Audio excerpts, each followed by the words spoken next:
ሰላም ጤና ይስጥልን ውድ ተመልካቾቻችን አድማጮቻችን አበይት መረጃዎች ጋር እኔ ደረጃ ሀብተወልድ ነኝ።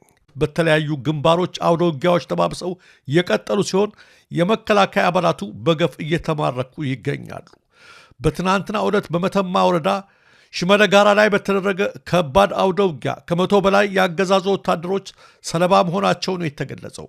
በሶስት አውደ ግንባሮች በተደረገው በዚህ ከባድ ትንቅንቅ ከተገደሉት ከ100 በላይ ያገዛዙ ወታደሮች በተጨማሪ በርካቶች መማረካቸውና ወታደራዊ ተሽከርካሪዎች ጭምር መውደማቸው ታውቋል።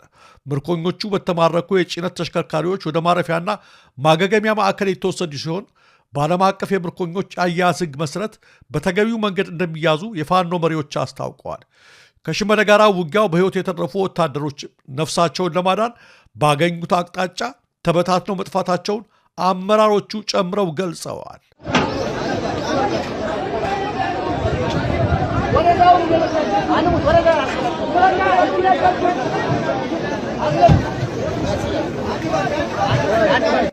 በተመሳሳይ የራስ አሞራው ውብነህ ብርጌድ ፋኖች ከማክሰኝት በቅርብ ርቀት በጉዞ ላይ በነበሩ የብልጽግና ወታደሮች ላይ የደፈጣ ጥቃት በመፈጸም ከፍ ያለ ጉዳት ማድረሳቸውን የመረብ ወኪል ከስፍራው ዘግቧል። ጥቃቱ የተፈጸመው ከጎንደር ወደ ባህር ዳር በበርካታ ተሽከርካሪዎች ተሳፍረው ሲጓዙ በነበሩ ያገዛዙ ወታደሮች ላይ ነው። በዚህ የደፈጣ ጥቃት አብዛኞቹ ወታደሮች ከተሳፈሩባቸው ተሽከርካሪዎች ጋር በባህር ዳር ጎንደር አውራ ጎዳና ላይ ታሪክ ሆነው መቅረታቸው ነው እየተነገረው። ወደ ሰሜን ወሎ ስንሻገር በቆቦ ከተማ ዙሪያ በተደረገ ከባድ ውጊያ የመከላከያ ኃይሎች ግዙፍ የኮንክሪት ምሽግ ተሰብሮ በርካታ ወታደሮች ሰለባ መሆናቸውን የምኒልክ እዝ አመራሮች አስታውቀዋል። የእዙ ህዝብ ግንኙነት መምሪያ ከዚያው ከግንባር ሲናገር ከትናንት በስቲያ በቆቦ ዙሪያ በውድቅት ሌሊት በተካሄደው ውጊያ ልጆቻችን ጨለማው ሳይበግራቸው ከምሽግ ምሽግ እየተወረወሩ የአገዛዙ ኃይል ላይ ከባድ የጥቃት ዶፍ አውርደውበታል ብለዋል። ከቆቦ በቅርብ ርቀት በሚገኙት በካራይላና አጣዋ ጋሪያ ላይ በተደረጉ ውጊያዎች ሕይወታቸውን ያጡ ወታደሮች አስከሬን እስከ ትናንት አመሻሽ ድረስ አለመነሳቱን የአካባቢው ነዋሪዎችና ዓይን እማኞች ከስፍራው አረጋግጠዋል። በተመሳሳይ በዛው በቆቦ አቅራቢያ ከሪፐብሊካን ኮማንዶ ክፍለ ጦር አባላት ጋር በተደረገ ውጊያ የፋኖ ኃይሎች በትንሹ ከ50 በላይ የሚሆኑትን ሰለባ በማድረግ ድል እንደተቀዳጁ በትናንቱ የዜና ወጃችን ማስደመጣችን ይታወሳል። በዚህ ውጊያ የሥርዓቱ የመጨረሻ ምሽግ ናቸው የሚባሉት የሪፐብሊካን ጋርድ አባላቱ የፋኖን ክንድ መቋቋም አቅቷቸው ሙትና ቁስለኛቸውን ማንሳት ተስኗቸው የኋሊት እስኪሸሹ ድረስ ከባድ ሰብአዊና ቁሳዊ ኪሳራ እንደደረሰባቸው ነው የተገለጸው። በዛሬ ዕለትም የአማራ ፋኖ ብሔራዊ ኃይል ምዕራብ አማራ ቀጠና ቴዎድሮስ ዕዝ በተለያዩ ግንባሮች ማለትም በዳንጉር፣ በጃዊ፣ በዳንግላ ዙሪያ እስከ ማረሚያ ቤት ድረስ አካባቢ እንዲሁም በአፈሳ በሰከላ ዙሪያና በአጉት ከአገዛዙ ጥምር ጦር ጋር ከባድ ውጊያ በማካሄድ ላይ መሆኑን ከየግንባሮቹ የደረሱን መረጃዎች ያመለክታሉ። ሰላም በቅንነትና በእውነተኛ ንግግር እንጂ በቅጥፈትና በውሸት ፕሮፓጋንዳ እንደማይገኝ በተደጋጋሚ ስንናገር ብንቆይም የሐሰት ምላስ እንጂ የሚያዳምጥበት ጆሮ የሌለው ብልጽግና እንደለመደው ከፋኖ ጋር የሰላም ስምምነት ተፈረመ በማለት ለማንም የማይጠቅም ውሸት ማሰራጨትን በመረጠ ማግስት ወታደሩ አሳሩን ማየቱን ቀጥሏል። ብልጽግና ከ3 ቀናት በፊት እጁን ሰጠ ካለው ግለሰብ ጋር ከ3 ቀን በኋላ በመጨባበጥ ሚሊዮኖች ለነፃነታቸው ነፍጥ አንስተው የወጡበትን ትግል ለማሳነስ የሄደበት ኩሬ የማያሻግር መንገድ የሰላም ስምምነት ከተፈረመ ለምን መከላከያው ክልሉ ለቆ አይወጣም ከሚል የውጭ ኃይሎች ጥያቄ አንስቶ እልሃቸው በሚጨምረው የፋኖ ተዋጊዎች የከፋ ዋጋ እንደሚያስከፍለው ይጠበቃል። በሌላ በኩል በወልዲያ ከተማ ዋና ትኩረቱን በአብነት ተማሪዎች ላይ ያደረገው የግዳጅ ወታደራዊ አፈሳና እስር ተባብሶ መቀጠሉ ታውቋል። በከተማዋ እየተካሄደ ባለው የግዳጅ ወታደራዊ አፈሳ ራሳቸውን ለማዳን ሲሸሹ የነበሩ የአብነት ተማሪዎች እንደተገደሉ ከቀናት በፊት መዘገቡ ይታወሳል። ሰራዊቱ በየአውደ ውጊያው ያለቀበት የብልጽግና አገዛዝ ሰሞኑን በአማራ ክልል የተለያዩ አካባቢዎች እንደ አዲስ የግዳጅ ወታደራዊ አፈሳና እስር እያካሄደ እንደሚገኝ በየከተሞቹ የሚገኙ የመረብ ወኪሎች ያጠናቀሯቸው ሪፖርቶች ያመለክታሉ። ባለፉት ጥቂት ቀናት በሰሜን ወሎ ዞን ብቻ ከመቶ በላይ የሚሆኑ ተማሪዎች ታፍነው ወደ ጊዜያዊ ማቆያ ስፍራ መወሰዳቸው ተረጋግጧል። የግዳጅ ወታደራዊ አፈሳው ትኩረቱን በተለይ በቆሎ ተማሪዎች ላይ ያደርግ እንጂ በስራ ገበታቸው ላይ የተገኙ ወጣቶች፣ ከትምህርት ቤት ውለው እየተመለሱ የነበሩ መደበኛ ተማሪዎችና የአእምሮ ህሙማን ጭምር በግዳጅ ታፍሰው ለእስር ተዳርገዋል። የሰሜን ወሎ ዞን መቀመጫ በሆነችው በወልዲያ ከተማ የአገዛዙ ወታደሮች በጥይት ተኩስና በአስለቃሽ ጭስ ታግዘው እያካሄዱት በሚገኘው የግዳጅ ወታደራዊ አፈሳ ራሳቸውን ለማዳን ሲሮጡ የነበሩ የአብነት ተማሪዎች ተገድለዋል። የተገደሉት የአብነት ተማሪዎች ከ15 ዓመት በታች የሆኑ ታዳጊዎች ናቸው ያሉት የከተማዋ ነዋሪዎች ከእነሱም በተጨማሪ ሌሎች ወጣቶች መቁሰላቸውን አመልክተዋል።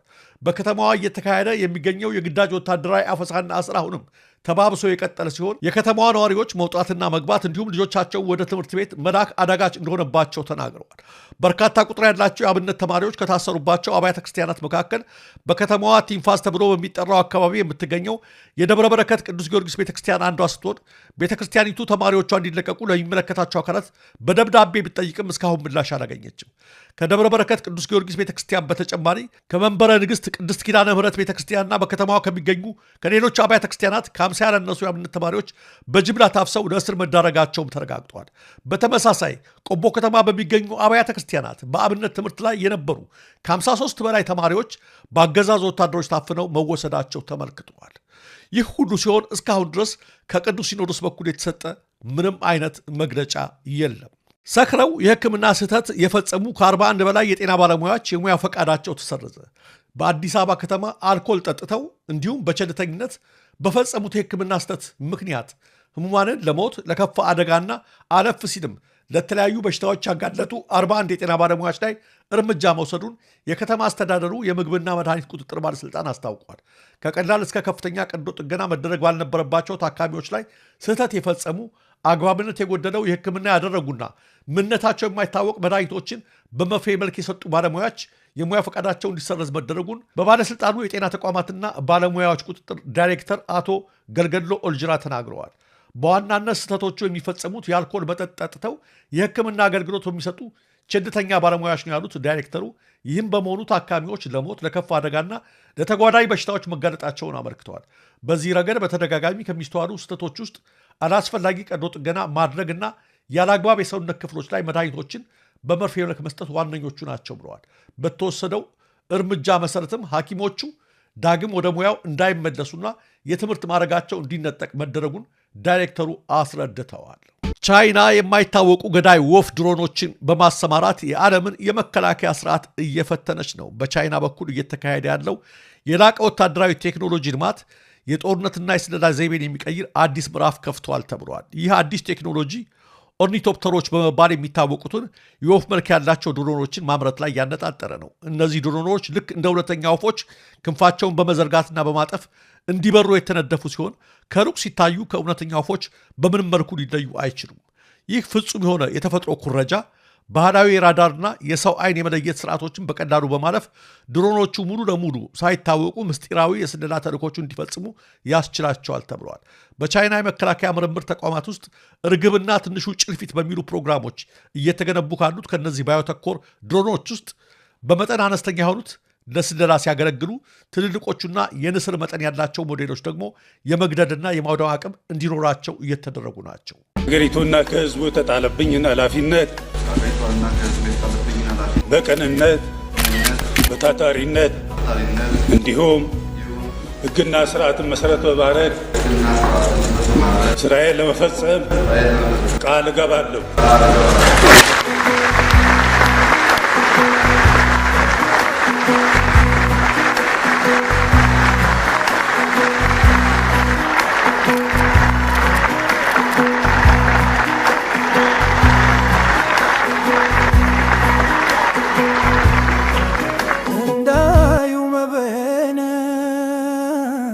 ሰሙ መፍረድ የኋላ ያመታል መታረድ በፍቅር ፈገግታ ሚዛኔን አስተሽ በሚያባብል ቃላት እምነቴን አግኝተሽ እልፍኝን ከፍቼ ካስገባሁሽ ኋላ ምነው ተለዋወትሽ ፈጽሞ እንደሌላ ፈገግታቸው ይቆይ አዲስ አማች ምራት ከወደደዋ ነው አመልና ትራት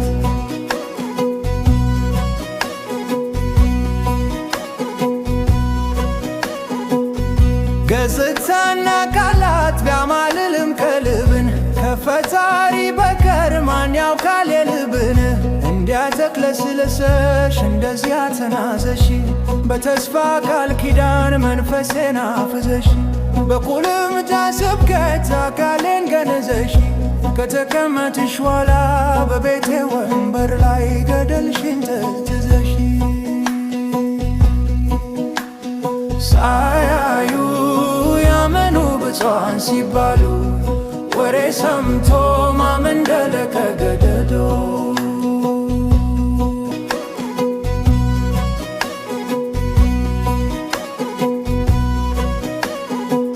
ያ ሁሉ ማባበል ያ ሁሉ ሽሩ እስከምትቀመጥ ጀርኑ ሁል በወልበሩ በላተይነት ዘመን እንደዚያ የሾርሽው በአንድ ድስት 9 ወጥ ካልሰራውኝ ያልሽው ገና ኮርስሽ ሳይጎድል የምትይ ምሳ ጎጆዬን ለመያዝ ለካ ማድረግሽ ነው የምርጫ ቅስቀሳ ፈገግታችሁ ይቆይ አዲስ አማች ምራት ከወደዋ ነው አመልና ድራት